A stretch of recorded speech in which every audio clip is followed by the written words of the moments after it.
వెంబడించడంలో ఉన్న అర్థం, గొర్రె పిల్లను వెంబడించడం వలన కలిగే ప్రయోజనం ఏంటంటే, మన జీవితంలో మనము ఆ యొక్క మరణము నుండి తప్పించబడుతున్నాం.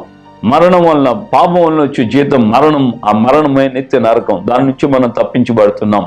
రెండవదిగా, మనం కావలసిన బలి అర్పణ విషయంలో, మనం వధించబడవలసిన విషయంలో మన కొరకు ప్రభువే వధించబడి మనల్ని ఆయన విమోచించాడు. మూడవదిగా, గొర్రె పిల్ల అయిన యేసుక్రీస్తు తన రక్తాన్ని ఆయన కార్చినందువలన మన జీవితంలో మనకేం కలుగుతుందంటే, మన వస్త్రములను ఉతుక్కొని వాటిని తెలుపు చేసుకుంటున్నాం. అంటే మన జీవితంలో మన యొక్క స్థితిని అంతా కూడా ఒక నూతనమైనటువంటి సృష్టిగా ఆయన మారుస్తున్నాడు. మన యొక్క యావత్తు ప్రాణాత్మ శరీరములలో ఉన్నటువంటి కల్మషం కొట్టివేయబడుతుంది. మన జీవితం పవిత్రంగా, మనకు ఉన్నటువంటి వస్త్రము ఆత్మ సంబంధమైనటువంటి వస్త్రాలు, ఆత్మ సంబంధమైనటువంటి